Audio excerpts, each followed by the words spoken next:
expressa através do macro e do microcosmo. No que diz respeito ao homem, podemos considerar que seu universo possui um elemento criador representado pela centelha divina, cujas energias manifestam-se na dualidade representativa do princípio hermético da complementação dos opostos.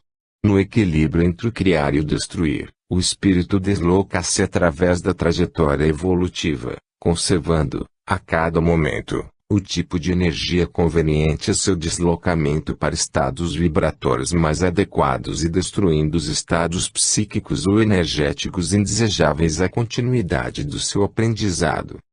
A necessidade de suportar, pelo tempo necessário, o desenrolar do mecanismo do reequilíbrio vibratório motivado pelas oscilações da energia sustentadora da vida determina estados psíquicos de afastamento ou de aproximação do ritmo harmônico com o pulsar da vida atuante no grande plano do existir cósmico.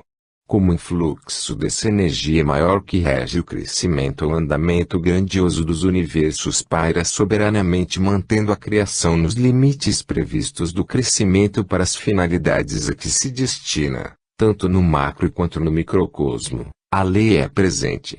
Imperturbavelmente, ela corrige pelo constrangimento natural e positivo, que denuncia, sob forma de mal-estar, todo processo desarmônico com a lei evolutiva do amor.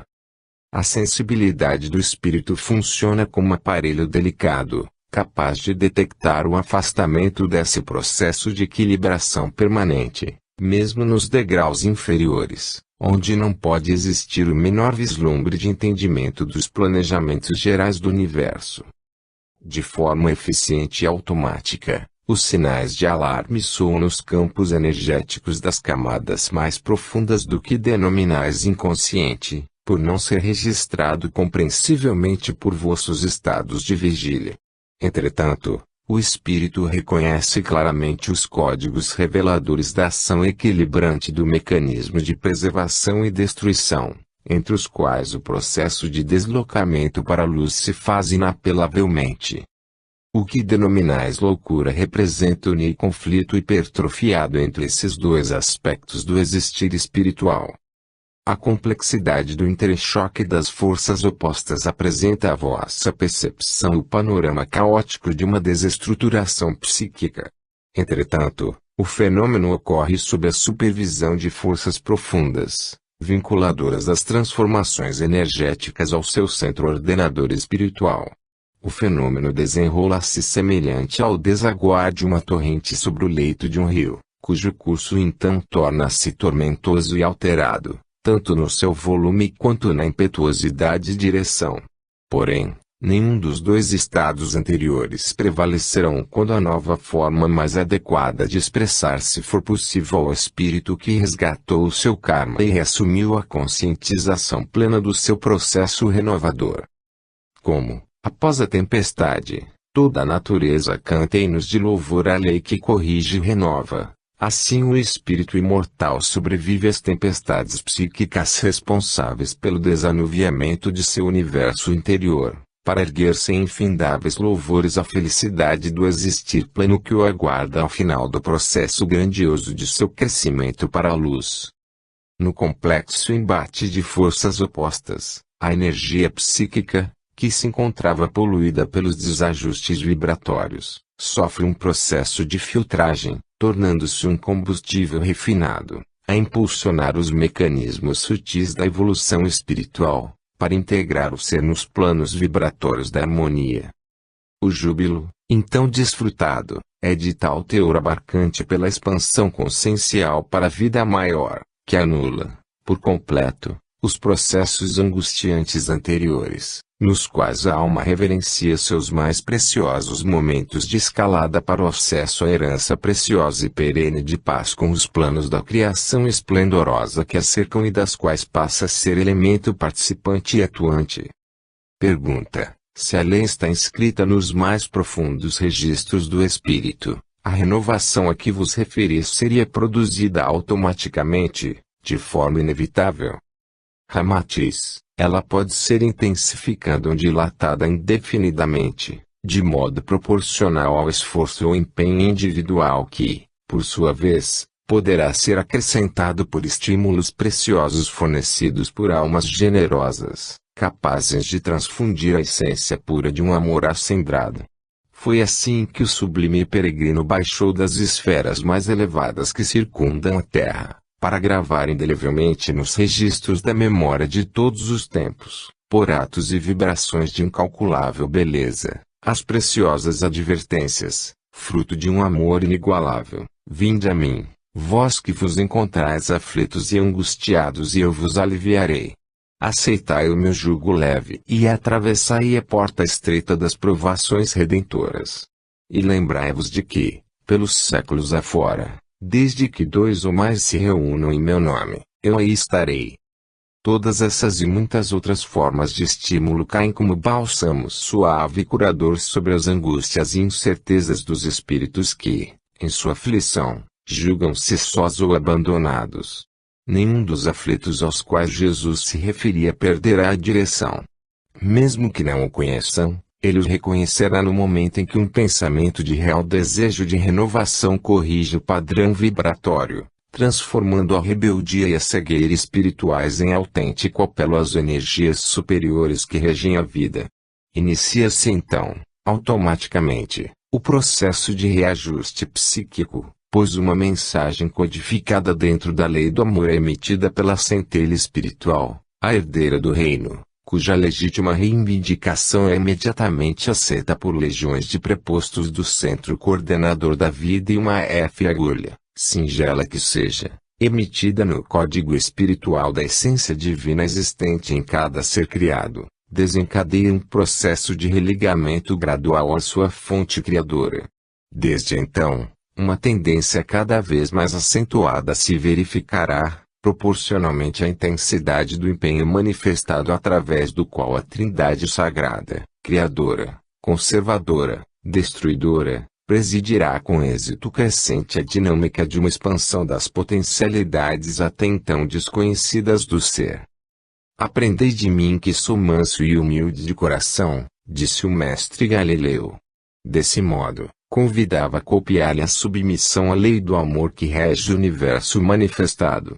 Fazendo-se dócil às imposições dos regimentos espirituais da vida, a bem-aventurança prometida por ele será alcançada pelo Espírito.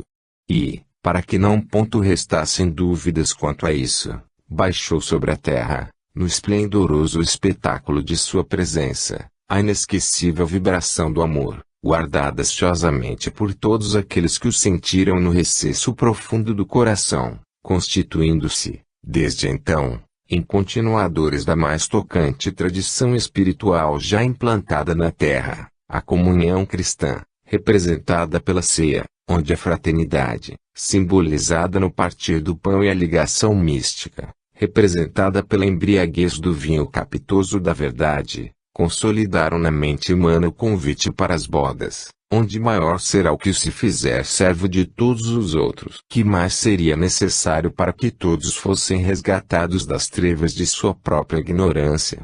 Somente mobilizar as mais nobres disposições e pôr-se a caminho, bendizendo o meigo e suave Rabi da Galileia, que encarnou na terra as altas virtudes do Espírito, como exemplificação culminante do amor-renúncia, fecho precioso e raro com o qual todos os espíritos um dia chegarão a consolidar seu processo redentor de crescimento espiritual. 18. Profecias. Pergunta: tendo em vista que em todas as épocas existiram profecias, que se cumpriram de forma desastrosa para a humanidade, como encarar o fato de não serem capazes de sensibilizar, a tempo, os interessados diretos nos acontecimentos previstos? Ramatiz: do mesmo modo pelo qual encaramos evidente alienação do espírito imortal com relação à sua eterna destinação. Pergunta: poderíamos compreender ambos esses fatos como naturais? Ramatiz: naturais, sim, porém não dignos de aprovação e de estímulo. Pergunta: como fazer a distinção entre ambas estas atitudes, para a obtenção do agir equilibrado? Ramatiz: da mesma forma pela qual a força criadora mantém a vida nas escalas menores do existir espiritual, amparando-a com as restrições necessárias ao seu crescimento infinito. O espírito, nas fases menores de sua evolução, não percebe com clareza os próprios caminhos, porém os seus desvios não são nunca reforçados ou incentivados pela lei do amor, que rege o seu progresso. Advertido, deixa-se a sua responsabilidade individual a decisão para o adequado e necessário aprendizado do livre-arbítrio. Pergunta: muitas vezes, pode parecer inútil a incansável persistência com a qual a espiritualidade superior faz descer o espírito sobre toda a carne, tendo em vista a pequena percentagem de aproveitamento que a humanidade consegue obter de tudo o que recebe. Que dizeis? Ramatiz: o trabalho infatigável dos planos superiores não se interessa aos eleitos, capazes de perceberem, de forma imediata, o código sagrado do amor em tudo que se expressa na criação. Para esses, que têm olhos de ver e ouvidos de ouvir, toda boa semente é proveitosa. Entretanto, embora Jesus com essas palavras tenha posto em destaque a condição necessária a bem compreender seus ensinos, não desdenhou pregar e exemplificar entre os cegos, coxos e deformados do corpo e da alma, pela simples razão de que a luz é mais necessária onde a treva se estabeleceu dominante. Os profetas, enviados e missionários são entidades que estimulam o próprio desenvolvimento no ato heróico de se constituírem centro das mais ásperas incompreensões de seus contemporâneos. O aparente holocausto em que se vêem imolados é percebido, por seus espíritos bem orientados, como a complementação natural da tarefa que abraçaram, conscientes de seus riscos. Por essa razão, uma irresistível necessidade de coerência interna os conduz a agir pelo modelo integral da realidade que percebem em nível consciencial pouco acessível a seus contemporâneos. De modo geral, não representam seres de exceção, mas, ao contrário, trazem consigo liames kármicos, que os estimulam a testemunhar, com dedicação, os predicados divinatórios, como oportunidade de reabilitação perante as coletividades junto às quais exerceram, no passado, influências desarmônicas. Desse modo, comprovam experimentalmente, a realidade do conceito de que é dando que recebemos. Pergunta: sendo eles seres em evolução, de que forma podemos compreender que lhes seja confiado tão grande privilégio, como de conhecerem o futuro, o que parece colocá-los em situação de exceção? Ramatiz: realmente, poderíamos encarar a capacidade premonitória como um privilégio, porém, não no sentido de uma dádiva gratuita. As angústias, vigílias e aflições desencadeadas no espírito que ultrapassa a barreira fictícia do tempo, para penetrar nas entranhas das realidades cósmicas, constituem preço bastante alto, pelo qual resgatam sua indolência espiritual do passado, imbuídos do sentimento de precisar acelerar a própria evolução. Desse modo, produzem um trabalho que mobiliza globalmente suas potencialidades latentes no serviço ao próximo, pois, desde então, tornam-se figuras símbolo de advertências incômodas aos que desejam permanecer na inércia espiritual. Por sua vez, esses sentem-se importunados pelos agorentos arautos da dor e da infelicidade implantadas nas pautas do destino pelas suas próprias mãos desavisadas, pois desejariam continuar incólumes, ignorando o fardo que construíram. O impacto emocional de conhecer por antecipação a realidade dos fatos é acrescido pelo preço do descrédito e da rejeição que esses leitores argutos dos registros astrais precisam pagar pelo serviço que prestam ao próximo. Pergunta: que tipo de recompensa, então, lhes restaria? Ramatiz: a de se sentirem num esforço pleno para se colocarem em dia com as amoráveis exortações do Mestre. Vós sois a luz do mundo, vós sois o sal da terra.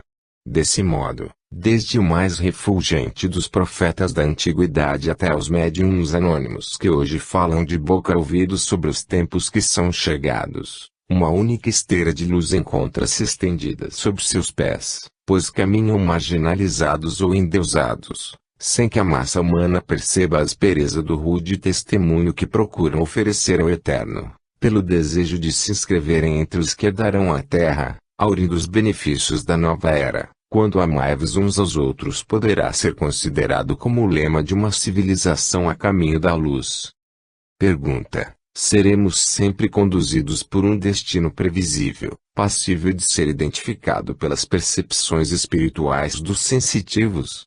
Nesse caso, como explicar a responsabilidade que temos diante dos fatos? Ramatiz: os planos gerais da evolução incluem as oscilações naturais da presença humana em todas as áreas nas quais ela atua. Podemos simbolizar o determinismo da lei do amor como um suporte energético em deslocamento para a meta do crescimento espiritual. Entretanto, sua trajetória pode ser temporariamente deslocada por impulsos momentâneos, impressos à sua rota pelas poderosas energias originárias das mentes que sobre esse suporte se deslocam. O vidente, o médium ou o profeta captam as ressonâncias dessas energias em constante interação e podem traduzir ao nível dos sentidos o ponto e o contraponto das sonoridades emitidas pelas coletividades ou pelos indivíduos participantes da grande orquestração em que o processo evolutivo se constitui no panorama universal. Mergulhados, pelos estados conscienciais alterados, nesse oceano de impressões sui generis, esforçam-se por traduzi-las satisfatoriamente. E quando conseguem, nem sempre, porém, são aceitos por seus contemporâneos, incapazes de se desprenderem de suas predileções acendradas pelo que é passageiro e limitador do crescimento espiritual. E exatamente a circunstância de que o homem tem o poder de alterar temporariamente os planos que se encontram na mente divina em relação à criação que torna útil a tarefa dos profetas. Pergunta: como compreender essa afirmação? Ramatiz: se os destinos humanos fossem inalteráveis e rigidamente determinados, cessaria a utilidade das advertências em que as profecias se constituem. Os profetas representam o papel do sinalizador que adverte quanto à aproximação do perigo para que, a tempo, esse seja evitado, tendo em vista que a capacidade de deliberar os próprios destinos constitui um atributo inalienável do espírito imortal.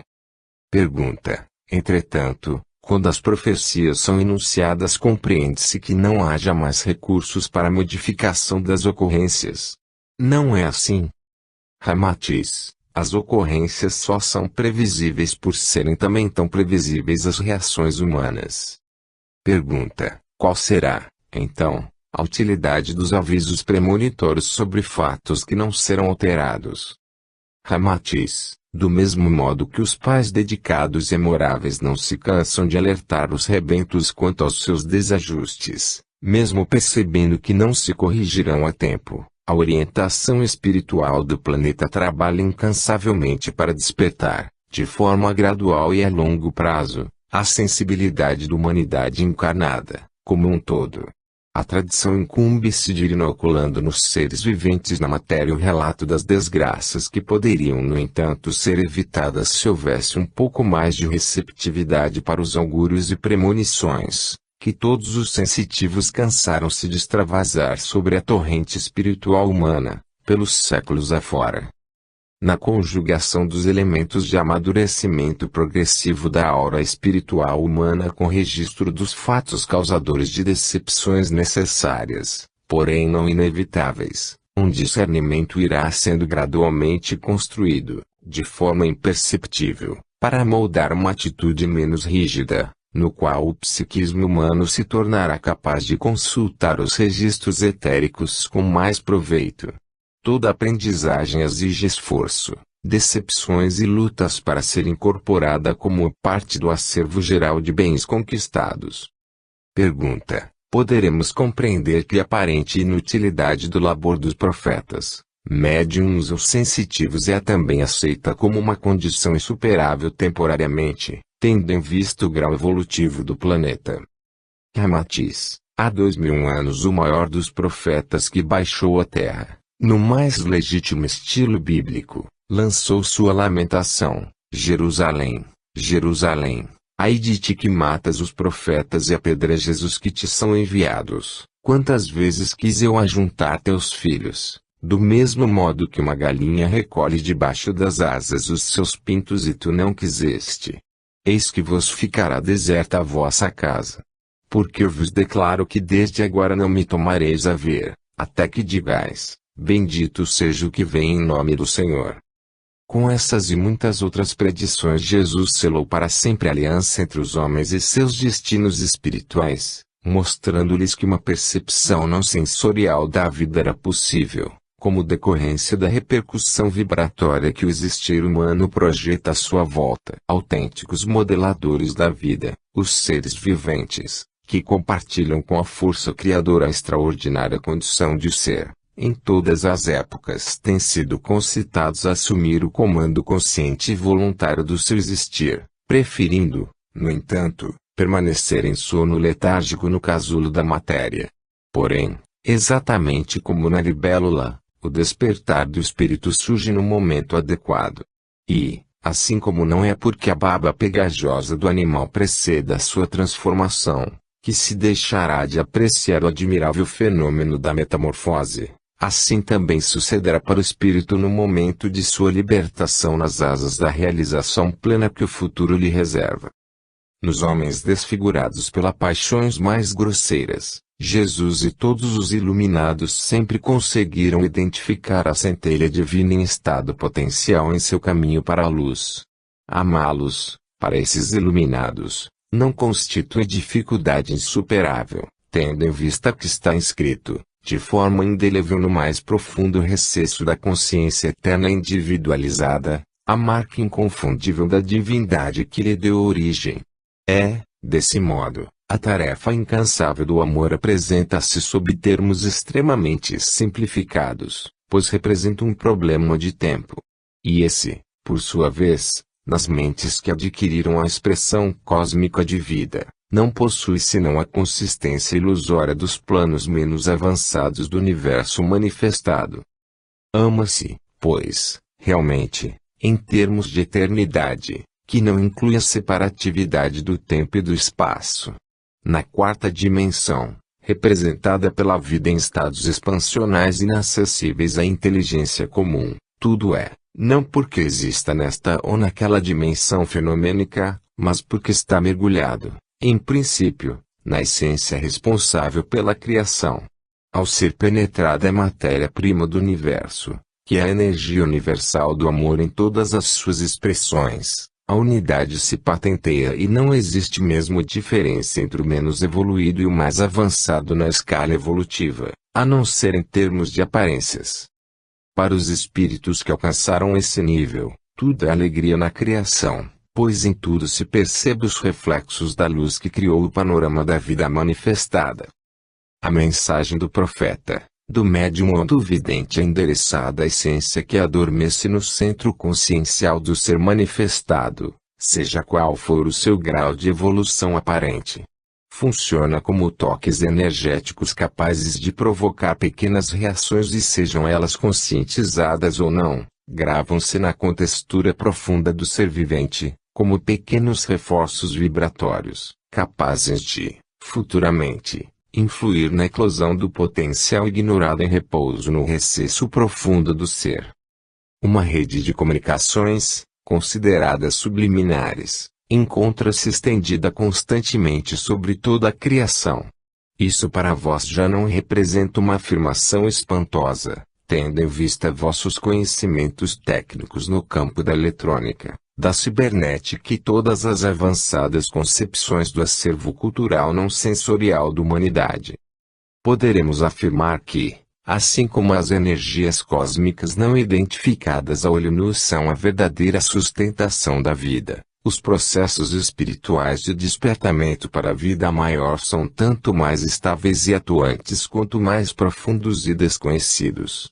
Desse modo, a última etapa reconhecida pelo ser na escala evolutiva espiritual, que é a sua filiação divina, será percebida integralmente e em toda a sua plenitude à proporção que se aproximar das fases finais da evolução, representa o mais seguro vínculo existente, desde o início, e sobre o qual tudo mais repousa.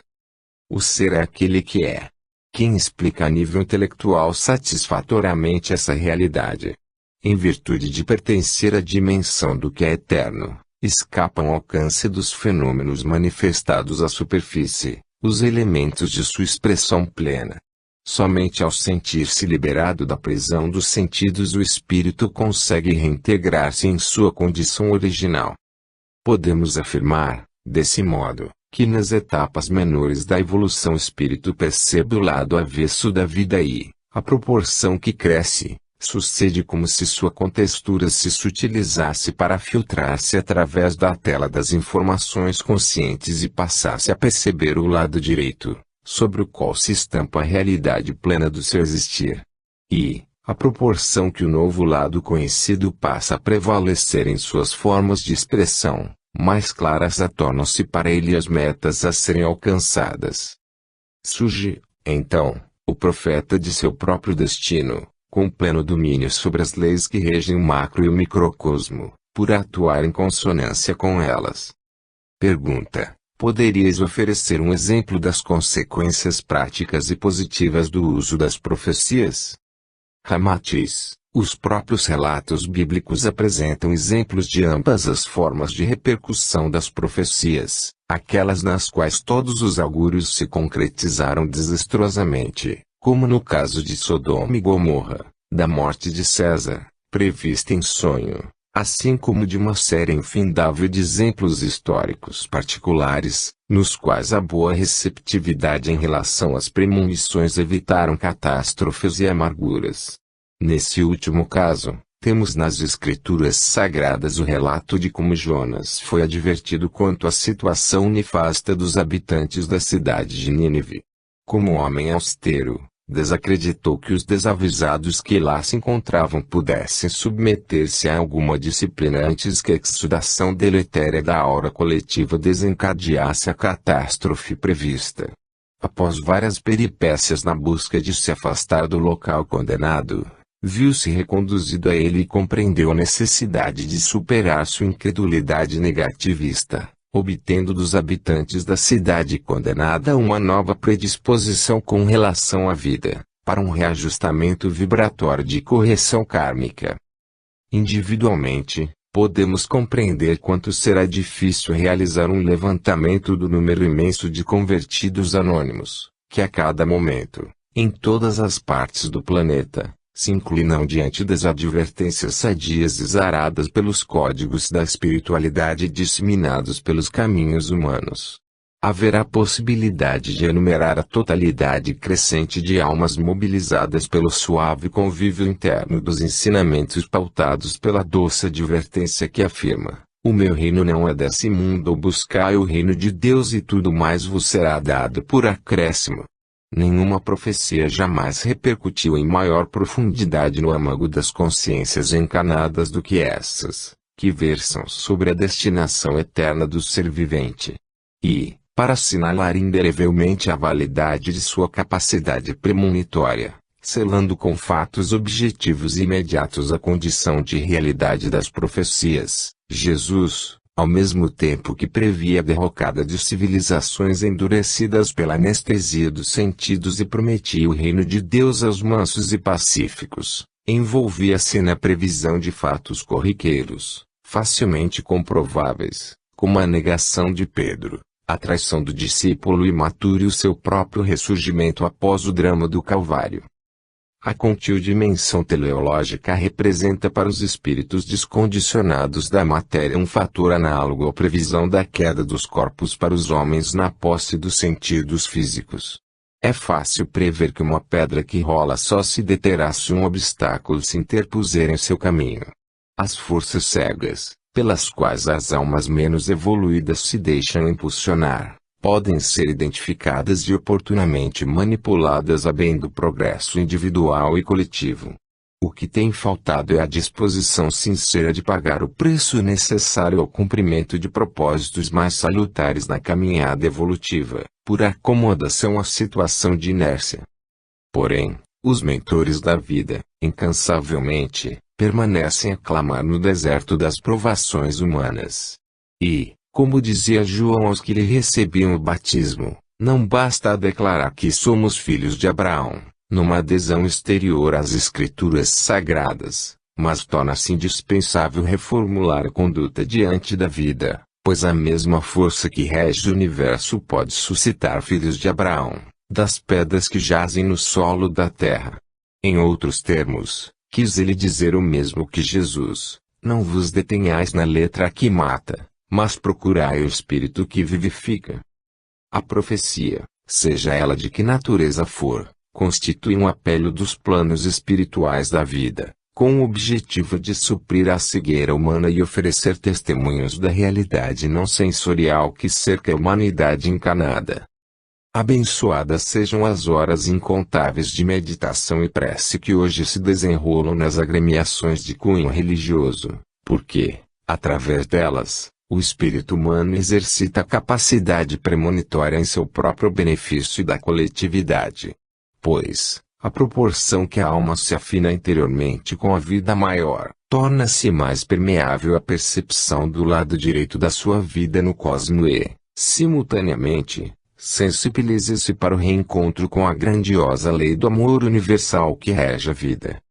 Os profetas foram e são ainda aqueles que vão na frente da grande caravana do progresso espiritual das coletividades, como sentinelas avançadas, incumbidas de aplainar os caminhos para seus irmãos. Embora nem sempre os seres humanos respondam a tempo, por falta de sensibilidade ou de coragem de encarar a realidade existencial, a espiritualidade superior demonstra, desse modo, que os seres em fases menores de evolução não se encontram nunca ao desamparo. Hoje, quando viveis uma etapa bíblica de grandioso porte para a concretização das profecias de todos os tempos, o Senhor faz descer seu Espírito sobre toda a carne e, nos núcleos espíritas, espiritualistas, pentecostais ou simplesmente parapsicológicos, ressurge a grande odisseia do amor em busca de sua realização plena de construir o bem-estar global da humanidade terrestre. Todas as brechas são aproveitadas pelos seres humanos ávidos de conhecer sua destinação verdadeira, para o reconfortante aprendizado de existir em termos infinitamente amplos em consonância com a grandiosidade do espírito imortal que preside o processo de crescimento em pleno desenrolar na intimidade existencial de cada ser. E, por mais desconexas que possam parecer tais manifestações bizarras com alucinógenos, percepções extrasensoriais controladas por processos eletrônicos ou estatísticos ou, ainda, na violenta manifestação dos terreiros menos esclarecidos da magia, todo esse panorama descreve a ânsia de libertação em que os seres humanos encontram-se empenhados e que assume, no momento, o paroxismo de um clamor geral na aura da Terra, ensandecida pela orientação negativista de séculos de autodestruição lamentável, cruel e desumana pela negação aberrante dos princípios crísticos do amor universal. Como cabeça de ponte para a penetração proveitosa na era de renovações profundas que se aproxima para a humanidade, o Cristo torna a descer à terra, representado pelas falanges amoráveis que, em seu nome, curam, servem e amam, induzindo os seres encarnados a testemunharem o amor tal como ele recomendou, que seja cada qual servo de todos os outros. E os núcleos de teor espírita cristão lavam a aura humana coletiva de seus males milenares, pensando nas chagas morais e físicas dos novos coxos, tropegos, cegos e aleijados que a Jerusalém atual possui em número crescente, como fruto da era de cegueira espiritual materialista em que hoje a vossa civilização desemboca. Profetas do amor crístico, os médiuns espíritas hoje desdobram-se para se fazerem instrumentos vivos da mais extraordinária onda de profecias que a humanidade já presenciou, pois, ao descer sobre toda a carne, o Espírito do Senhor não vê fronteiras religiosas sectaristas, obrigando as almas sensíveis a se aproximarem do real significado da mensagem evangélica traduzida em termos de vivência interna e de integração com o outro. O irmão que sofre, chora e precisa ser socorrido de ambos os lados da vida. Abertas essas fronteiras, quem duvidará no futuro de sua destinação eterna? Já não serão alguns poucos e abnegados apóstolos a verter sobre a terra o sangue e o suor de suas vidas entregues ao Senhor, pois a dor superlativa das ondas negativistas do desamor se incumbirá de provocar a reação do centro para a periferia, quando a alma humana, cujos direitos à paz e ao amor vêm sendo negados pelos falsos doutores da lei na Terra, não suportando mais a inversão de sua sublime intuição da realidade que a cerca, fizer espocar toda a potencialidade retida por milênios de incredulidade e sair pelos caminhos da vida real em busca de seu direito inalienável de transformar os caminhos do planeta num permanente cortejo de luzes, pela integração com as falanges que, há milênios, entoam nos espaços os hinos de louvor e gratidão à força criadora da vida. Todos, desde então, saberão quem é o pastor, reconhecendo a direção dos caminhos amoráveis que ele lhes apontou. Daí em diante, sua profecia estará em pleno cumprimento, quando poderá voltar ao convívio da Jerusalém transfigurada pela provação que dele aproximou. Desde então, aos mansos e humildes, caberá a herança inalienável de seguidores da luz, no reino da terra que então se integrará ao número dos orbes capazes de assimilar a luz crística do amor na qual todo o espaço se encontra mergulhado. 19. Os enviados. Pergunta: em todas as épocas os homens conheceram seres que foram considerados enviados ou mensageiros divinos. Na época atual, quando nossos padrões de espiritualidade encontram-se em formação para a era da fraternidade em que o terceiro milênio se constituirá, como deverão ser encarados os enviados à Terra para o serviço do Senhor? Ramatiz: serão todos aqueles que fizerem a vontade do Pai e que, ainda no dizer de Jesus, formarão a sua família espiritual, por se constituírem assim em seu irmão e sua irmã. Tendo bem clara diante de sua percepção crística do universo o plano traçado na mente divina, o Mestre definiu com serenidade e clareza os requisitos únicos indispensáveis para que alguém se constituísse em mensageiro do amor, a atitude de se fazer servo de todos os outros. Os que se qualificam desse modo abrem mão de suas prerrogativas relacionadas com os falsos direitos que os homens costumam criar para cobrirem as fases menores de sua evolução espiritual, enquanto o espírito adormece no sono letárgico do egocentrismo. Entretanto, quando forem despertos para o panorama real da vida maior, todos, por sua vez, chegarão a reivindicar o privilégio inefável de se constituírem servos do reino, num procedimento que sempre se apresentará enigmático para os que ainda se encontrarem na retaguarda da caravana de luz. Pergunta: parece-nos um critério simultaneamente simples de enunciar e complexo de executar. Haveria sinais evidenciadores de maior clareza para que possamos distinguir aqueles que realmente se fazem na terra mensageiros do Senhor? Ramatiz: tendo Jesus, como mestre qualificado da humanidade, sintetizado os princípios incomensuráveis da lei do amor sobre recomendações objetivas e simples, resta somente perceber a grandiosidade desses princípios por trás da singeleza das definições operacionais por ele estabelecidas.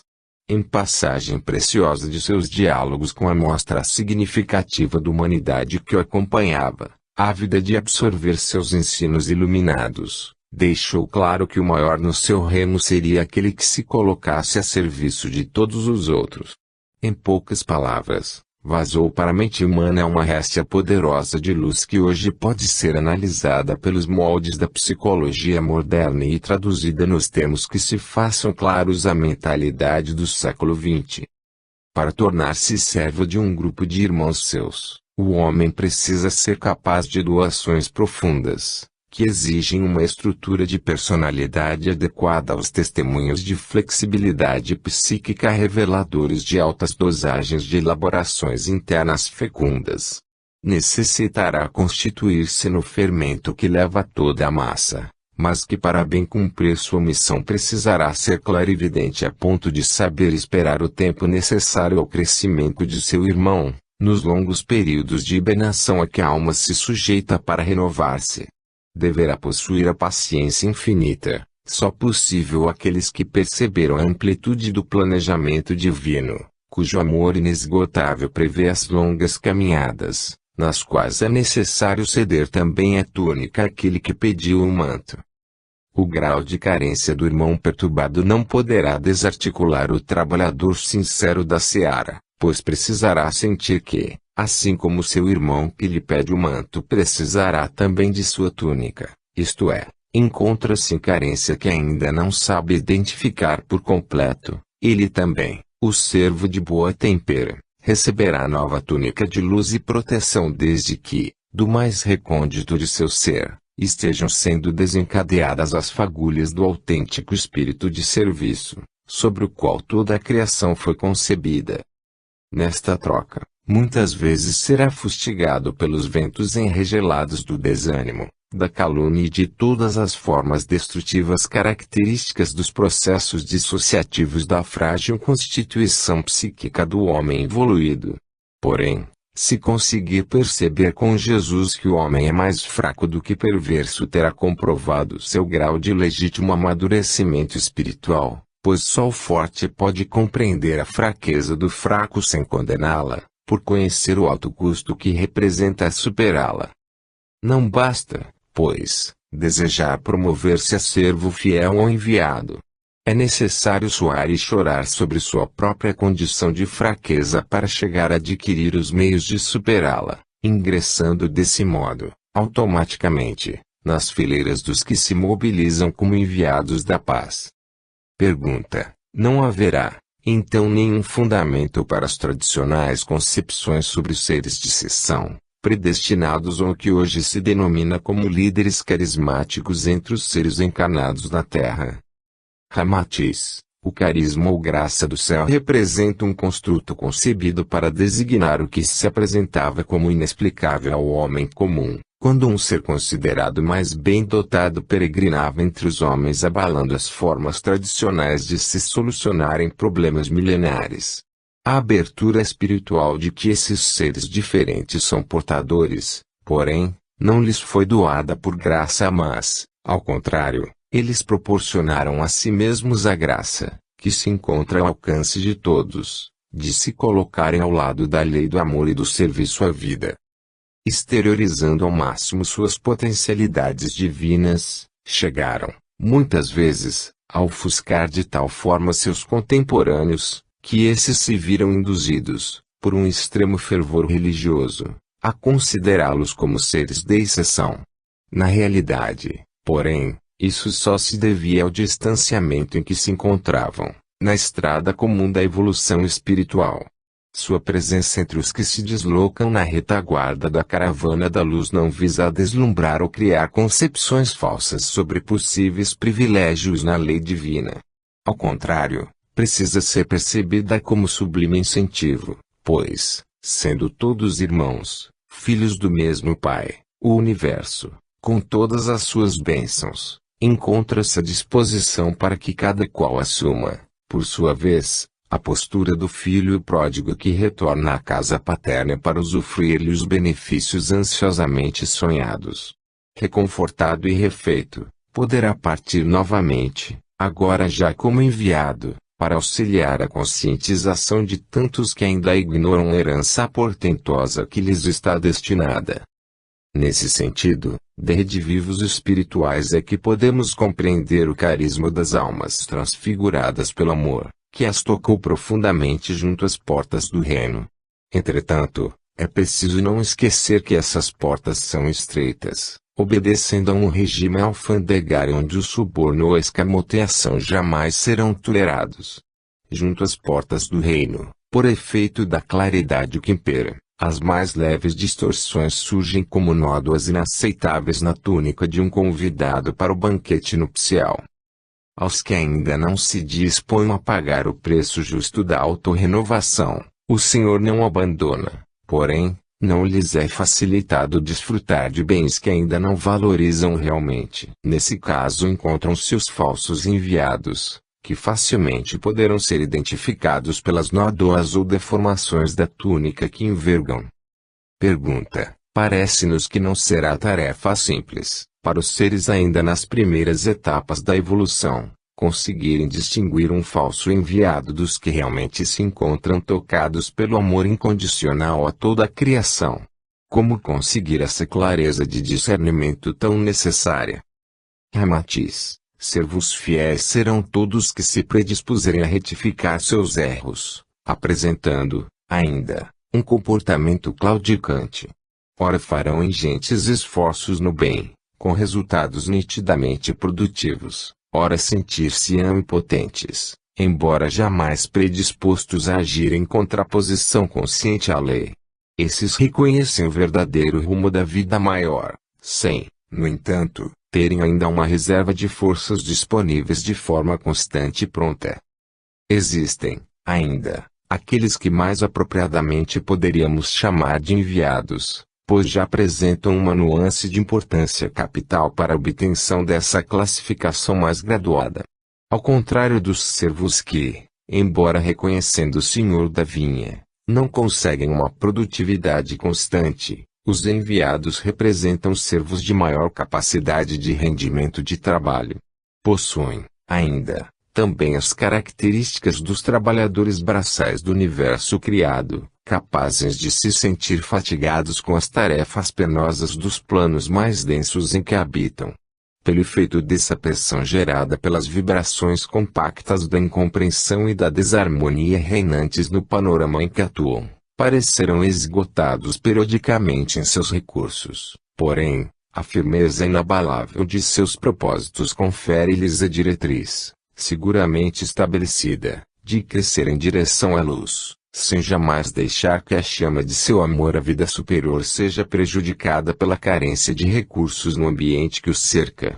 Mobilizando ao extremo suas potencialidades, refazem, com esforço intenso, o pavio da fé abalada pelos impactos da sombra organizada e prosseguem, como quem percorre o túnel assustador do tempo que atravessa as montanhas da corrupção, do ódio e da inverdade. Exaustos, mesmo assim prosseguem, pois, no mais profundo recesso de suas almas, ecoam as reminiscências das paragens celestiais que um dia contemplaram com alma cheia de uma esperança intraduzível em seu destino eterno. Ecoam, ainda, vividas para essas almas as sonoridades dos inefáveis momentos de luz, com os quais foram preparados para resistir a todos os impactos do assédio de sua própria pequenez. Entretanto, o banquete da vida maior que lhes foi possível usufruir, por mínimo que fosse, deixou-lhes na alma o sabor exótico de uma vivência para cuja renovação estarão permanentemente caminhando de modo inconsciente, na ansiedade inexplicável de reproduzir, pela eternidade, a sinfonia preciosa e inexprimível de viver na plenitude da paz. Esses já não se encontram na seara somente por convicção, mas porque suas almas sentiram-se avassaladas pela grandiosidade do influxo do amor, que paira nos planos ainda inacessíveis à maioria dos homens. Pergunta: como diferenciá-los dos falsos profetas a que Jesus se referiu? Ramatiz: ninguém será capaz de interessá-los por excentricidades, denunciadoras da extrema maturidade psíquica, adotadas pelos que trombeteiam grandes aquisições espirituais. Tendo participado do banquete divino, nas esferas preparatórias que circundam a terra, conhecem o sabor do alimento espiritual legítimo, preparado com a simplicidade dos condimentos naturais da vida superior e que se encontram especificados em todos os grandes tratados de iniciação espiritual, dos quais o Evangelho é a abençoada condensação a nível popular. Sabem que a verdade encontra-se gravada na centelha divina, que cada alma é portadora do código gerador de sua própria grandeza e, por isso, recorrem sempre, como Jesus, à simplicidade de uma vida de serviço ao ideal de acordar ecos espirituais latentes nas almas aflitas de seus irmãos. Longe de trombetear em processos complexos de crescimento individual, fogem ao egocentrismo de uma liderança pessoal e induzem seus irmãos à fraternidade legítima, na convicção de que eles próprios necessitam desse clima de fraternidade para consolidarem seu crescimento diante da vida. Na grandiosa pequenez dos que se sentem avassalados pela magnitude dos propósitos divinos, nem por isso esmorecem no caminhar humilde e sereno através de todos os tropeços. Em especial, podereis medir a extensão do amor que paira na alma do possível enviado pelas reações que apresentar diante da adversidade. Para ele, louvores e acusações possuirão uma única significação, a de um teste profundo da consistência real de seu aprendizado no serviço à lei. Ambas as solicitações não significam nada por si mesmas, mas, sim, pelas reações que desencadeiam na intimidade de seu ser espiritual que, como instrumento musical sensível, precisa estar afinado no diapasão da luz, sem se deixar danificar pelas oscilações de cada momento vivido. Pergunta: a certeza íntima que foi descrita como a fonte de uma segurança no rumo a seguir poderá representar na atuação diária uma realização isenta de erros? Ramatiz: não interromper a viagem e nem abandonar o leme não significa ausência de oscilações na rota. O trabalhador mergulhado na aura da convicção plena de seus destinos espirituais mais profundos não cessa de buscá-los, mas comporta-se como navegante em mares encapelados e profundos, cheios de correntezas e surpresas. Vigia cuidadosamente os instrumentos e a rota. Sua embarcação será arrastada, com frequência, a desvios, porém, sem que representem uma perda do rumo, pois esse é buscado e retificado com a frequência indispensável para assegurar a chegada ao porto seguro. Suportando o cansaço físico e mental, a solidão e o receio, seu campo emocional é testado, inclusive porque leva consigo uma tripulação que facilmente se entrega ao desânimo e ao cansaço, representada por seus hábitos de natureza inferior, herança de vivências passadas, quando o campo ilusório da vida material lhe era a forma habitual de expressão. Ao ser promovido a comandante da própria embarcação por se ter conscientizado dos perigos a que sua viagem espiritual estava sujeita, acordou-em-se os ecos de uma centelha divina capaz de capitanear, com maior segurança, o deslocamento ininterrupto em direção à luz. Nesse momento inicia-se a batalha decisiva entre a sombra em que estivera mergulhado nas fases menores de seu desenvolvimento espiritual e a réstia de luz que sente surgir do mais recôndito compartimento de seu ser. Instruir a tripulação, acordá-la da inércia e torná-la disciplinada, é a tarefa constante de quem governa o barco de grande porte que o ser individual representa. O trabalhador esclarecido precisará recomeçar infatigavelmente o aprendizado do autodespertamento, até que todos os envoltórios da ilusão, na qual adormecera até então, sejam desagregados pela sua persistência na ação construtiva. Sendo assim, aquele que não perde o rumo é o que menos se permite repouso e dispersão na grande tarefa de buscar a paz, em consonância com a vida maior. Desse modo, será o que mais se corrige e, se assim desejarmos, podemos afirmar que será o que mais corrige seus erros ou desvios da rota que traçou para si mesmo. Pergunta: se os espíritos que já estão na faixa de enviados cometem erros, como compreender que estejam no rumo certo ou no caminho da luz onde toda sombra é impossível?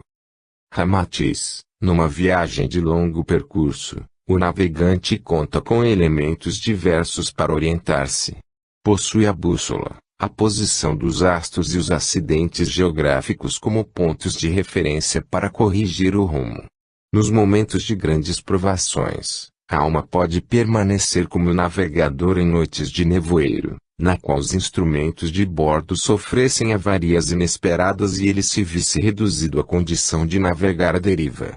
Entretanto, ao nascer do dia, pelo menos, a orientação pela claridade do sol ou o fato de que os nevoeiros não são eternos, oferecem um alívio no estado de expectativa reinante. Nenhuma viagem de longo percurso poderá ocorrer sem problemas dessa ou daquela natureza. O que garante a continuidade do deslocamento em relação à meta é a decisão de buscar, a cada momento, a solução possível. O simbolismo da luz no caminho, utilizado em todos os setores espirituais, representa a forma de expressar o fluxo da inspiração, capaz de representar o despertamento da alma para sua destinação eterna. A sombra ou o erro são os graus de arrefecimento no fluir constante do impulsionamento, de dentro para fora, dos recursos latentes do centro espiritual, coordenador do processo. Por mais desajustado que seja, o espírito que apresenta reações de esforços sinceros consegue fazer a filtragem de porções mínimas, porém indispensáveis, da intuição sagrada de seus destinos para corrigir sua rota. No caso que analisamos, os que podemos qualificar de enviados estão possuídos por uma sublime inquietação, que torna insustentável a situação de desajuste em relação às metas indelevelmente gravadas na intimidade de sua contextura espiritual e, tanto mais intensa será sua insatisfação quanto mais se houverem desviado. A percepção fina conquistada serve-lhes de aguilhão abençoado, conflituando-lhes o espírito e tornando insuportável a situação desarmônica em que por desventura se tenham deixado envolver. A grandiosidade da etapa que viveu mede-se pela portentosa batalha que trava consigo mesmo e não pela ausência de entrechoques com seus erros ou deficiências. A batalha será mais intensa para o ser mais sensível, pois, para ele, é impossível deixar de perceber-se na sua integral nudez espiritual. A única prerrogativa indispensável à vivência sublimada dos seres em graus seguros de crescimento constante está representada por um amor acendrado à verdade e ao bem, muitas vezes vazado através de sofrimentos inomináveis, pelos conflitos e entrechoques a que se submetem na ânsia de testemunharem sua adesão integral à causa do crescimento espiritual. Sendo a evolução uma infindável estrada a percorrer, não será pela ausência de problemas e conflitos, mas pela forma deliberadamente crística de enfrentá-los que se poderá medir o grau de aproximação em que o espírito se encontra de sua meta para encontrar a luz do seu pastor. Pergunta: haverá sempre a necessidade de um pastor, mestre ou guru? Se a herança divina encontra-se gravada indelevelmente na centelha de vida, não conseguiria ela expressar-se por si mesma? Ramatiz, em outras palavras, desejais saber em que se fundamenta a existência de enviados, nos diversos graus em que eles se encontram nas tradições espirituais da Terra. Podemos considerar que no caminho evolutivo do espírito coexistem de forma complementar a crescente atualização das potencialidades da centelha divina com emergência de gurus no seio da humanidade, seja encarnada, seja desencarnada. Pergunta: tendo em vista a programação prévia dessas potencialidades como parte da lei da evolução, a procura de mestres, gurus ou líderes espirituais não constituiria uma distorção atribuível à evolução ainda incipiente do ser humano? Ramatiz: o amor propaga-se em cadeias magnéticas de grandes potenciais de energia criadora. Sendo esse fenômeno básico da sublime contaminação pela qual o impulso renovador é propagado em todo o cosmo, podemos compreender que haja a necessidade de contatos para que o influxo do potencial divino permaneça a expandir-se infinitamente. Porém, notai bem que nos referimos a contatos representativos do privilégio intraduzível de buscar fluir o alimento do espírito em seu influxo criador incessante. Dentro desse quadro de solidariedade e amor, jamais poderiam ser incluídas as deformações da bem-aventurada condição de existir para amar e servir. Pergunta: acreditamos que esses contatos nos planos menores do existir humano não possam ainda ser portadores das altas dosagens de uma fidelidade à vida superior do espírito? Nesse caso, seria preferível prescindir de líderes, gurus ou mestres. Ramatiz: se compreendesseis o guru ou mestre como ser que comanda o subordinado em nome das forças superiores da vida, retornaríeis ao fanatismo cego de outras eras, quando o egocentrismo humano era tão acendrado que não vacilava em construir instrumentos de tortura em nome de um Deus de bondade. Nessas circunstâncias, seria preferível que o rebanho pastasse ao acaso pelo campo, à mercê dos lobos vorazes, do que ser torturado e deformado pelos falsos profetas ou mentores atrozes, conspurcadores da sublime realidade do amor pregada por todos os grandes espíritos que passaram sobre a terra. Pergunta: haveria possibilidade de os homens, em graus menores de evolução, exercerem a liderança espiritual sem o risco dessas deturpações. Ramatiz, o grande pedagogo que a humanidade terrena recebeu na fase em que deveria começar seu despertamento para uma consciência maior dentro do universo, o sublime pastor da Galileia, conseguiu reduzir as pressões de elementar bom senso